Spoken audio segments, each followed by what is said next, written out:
20 खाई वञनि अञा बची पई ॿियनि नबी साईं जी घरवारनि नबी साईं जे घरवारनि खां पुछा कई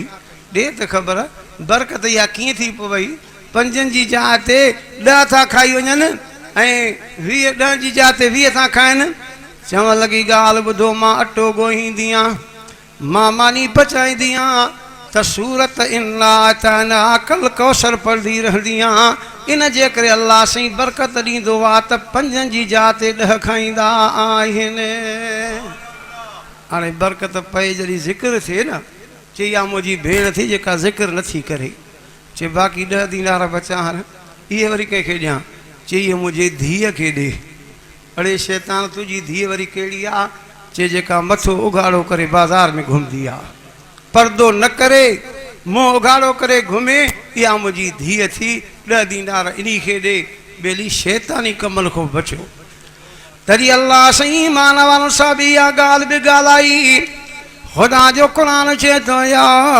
अय्युहल्लज़ीना आमनु दुखुलू फिस्सिल्मि काफ़ा वला तत्तबिउ खुतवातिश शैतान इन्नहु लकुम अदुव्वुम मुबीन। ऐ ईमान वारो इस्लाम में पूरे जो पूरा दाख़िल थी वञो शैतान जी विख जी ताबेदारी भी न कयो तव्हांजो चिट्टे में चिट्टो दुश्मन अथव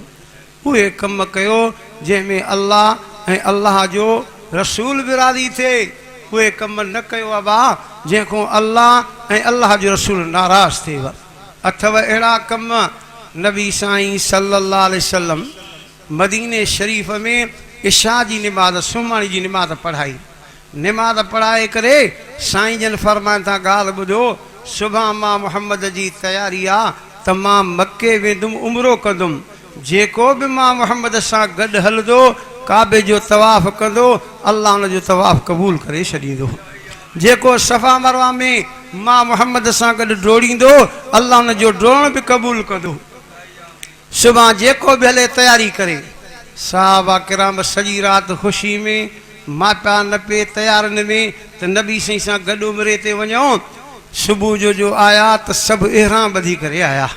साईं जन सलाम फेरियो नज़र कनि त सभिनी खे इहराम ॿधल आहे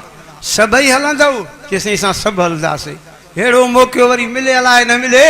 असां सभु हलंदासीं साईं जन साहब सुफ़े